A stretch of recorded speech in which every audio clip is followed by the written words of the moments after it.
जय श्री कृष्ण बंधुओं, आपके अपने चैनल भक्ति की शक्ति में बहुत बहुत स्वागत है। आज हम बात करेंगे माघ मास महात्म के 18वें अध्याय की कथा।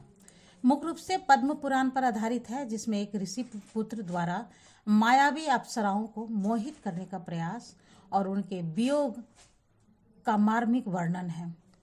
जहां अप्सराएं वीरांगनी में जलते हुए नायक के दर्शन देने की याचना करती है, और यह कथा माघ स्नान के महत्व और भगवान विष्णु की महिमा को दर्शाती है कि कैसे यह पवित्र मास पापियों को भी मुक्ति दिला। तो चलिए इस कथा को हम विस्तार से श्रवण कर लेते हैं। श्री वशिष्ठ ऋषि कहने लगते हैं कि हे राजन, मैंने दत्ताश्रेय जी द्वारा कहा माघ मास का महात्म कहा। अब माघ मास के स्नान का फल सुनो। हे परंतप, माघ स्नान सब यज्ञों, व्रतों का और तपों का फल देने वाला है। माघ मास में स्नान करने वाले स्वयं तो स्वर्ग में जाते ही हैं, और उसके माता और पिता दोनों के कुलों को भी स्वर्ग प्राप्त होता है। जो माघ मास में सूर्योदय के समय नदी आदि में स्नान करता है और उसके माता पिता के 7 कुलों की पीढ़ी स्वर्ग को प्राप्त होती है। माघ मास में स्नान करने वाले दुराचारियों और कुकर्मी मनुष्यों भी पापों में मुक्त हो जाता है, और इस मास में हरि का पूजन करने वाला पाप समुदाय से छुटकर भगवान के सदृश शरीर वाले हो जाते हैं।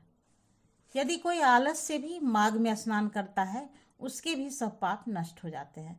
जैसे गंधर्व कन्याएं राजा के शाप से भयंकर कल को भोगती हुई लोमस ऋषि के वचन से माघ में स्नान करने से पापों से छूट गई।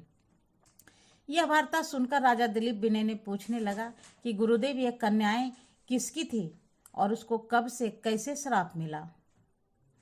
तो उसके नाम क्या थे? ऋषि के वाक्य से कैसे श्राप मुक्त हुई और उन्होंने कहाँ पर स्नान किया? आप विस्तार पूर्वक सब कथा कहिए। वशिष्ठ जी कहने लगे, हे राजा, जैसे अरणी से स्वयं अग्नि उत्पन्न होती है, वैसे ही यह कथा धर्म और संतान उत्पन्न करती है। हे राजन, सुख संगीत नामक गंधर्व की कन्या का नाम विमोहिनी था, और सुशीला तथा स्वरवेदी की सुंबरा, चंद्रकांत की सुतारा तथा सुप्रभा की कन्या चंद्रका, ये 5 सब समान व आयु वाले तथा चंद्रमा के समान कांति वाली और सुंदर थी। जैसे रात्रि को चंद्रमा शोभायमान होता है, वैसे ही पुष्प की कलिया के समान खिली हुई अप्सराएं थी।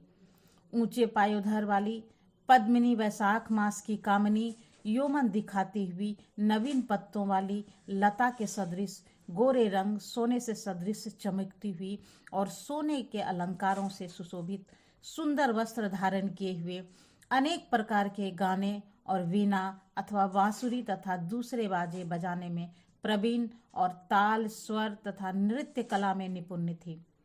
इस प्रकार वे कन्याएं कीड़ा करती हुई कुबेर के स्थान में विचरती थी। एक समय कौतुकवश माघ मास में एक वन में दूसरे वन में विचरती हुई मंदिर के पुष्प तोड़कर सरोवर पर गौरी पूजा के लिए गई।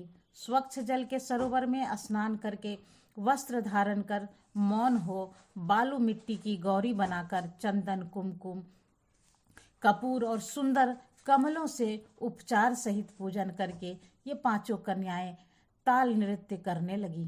फिर ऊंचे गंधार स्वर में सुंदर गीत गाने लगी। जब ये कन्याएं नाचने और गाने में लीन थी, तो उस समय अच्छोत नामक उत्तम तीर्थ में वेद निधि नाम के मुनि ने पुत्र अग्निप ऋषि स्नान को गए। वह युवा ऋषि सुंदर मुख, कमल सदृश नयन, विशाल छाती, सुंदर भुजाओं वाला दूसरे कामदेव के समान था।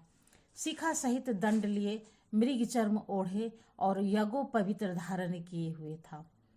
उसको देखकर 5 कन्याएं मुग्ध हो गई और उसका रूप व यौवन देखकर कामदेव से पीड़ित हो देखो देखो ऐसा कहती हुई उस ब्राह्मण के चित्त में कामदेव का डर उत्पन्न करने लगी, और आपस में विचार करने लगी कि यह कौन है?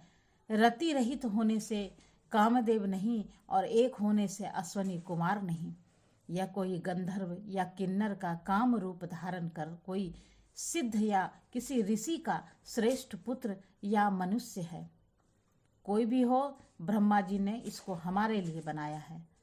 जैसे पूर्व कर्म के प्रभाव से संपत्ति प्राप्त होती है, वैसे ही गौरी जी ने हम कुमारियों के लिए श्रेष्ठ वर दिया है।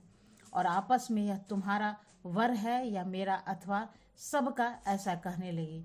जिस समय उस ऋषि पुत्र ने अपनी मध्याह्न की क्रिया करके ऐसे वचन सुने तो वह सोचने लगा कि यह तो बहुत बड़ी समस्या उत्पन्न हो गई।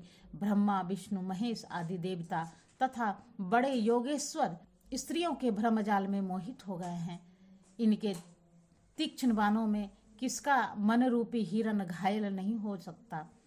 जब तक नीति और बुद्धि रहती है तब तक पाप से भय रहता है। जब तक की गंभीरता रहती है, यम विधि का पालन होता है, तब तक मनुष्य स्त्रियों के काम रूपी बाणों से विंधा नहीं जाता। ये मुझे उन्मत्त और मुग्ध कर रही है। किन गुणों से धर्म की रक्षा हो सकती है? स्त्रियों के मांस, रक्त, मल मूत्र से बने घृणित और अशुद्ध शरीर में कामी लोग ही सुंदरता की कल्पना करके रमन कर सकते हैं। शुद्ध बुद्ध वाले महात्माओं ने स्त्रियों के पास रहना कष्टकारक कहा है।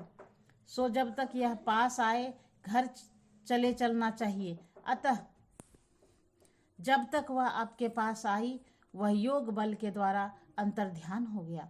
ऋषि पुत्र के ऐसे अद्भुत कर्म देखकर वह चकित होकर डरी हुई चारों ओर देखने लगी और आपस में कहने लगी, यह क्या इंद्रजाल था जो देखते देखते विलीन हो गया और विरह की अग्नि में जलने लगी।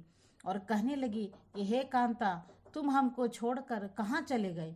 क्या तुमको ब्रह्मा ने हमको विरह रूपी अग्नि में जलाने के लिए बनाया था? क्या तुम्हारा चित्र दया रहित है जो हमारा चित्त दुखा कर चले गए? क्या तुमको हमारा विश्वास नहीं? क्या तुम कोई मायावी हो? बिना किसी अपराध के हम लोगों पर क्यों क्रोध करते हो? तुम्हारे बिना हम नहीं जिएंगे। जहाँ पर आप गए हो हमें शीघ्र ले चलो, हमारा संताप हरो और हमें दर्शन दो। सज्जन लोग किसी का नाश नहीं करते।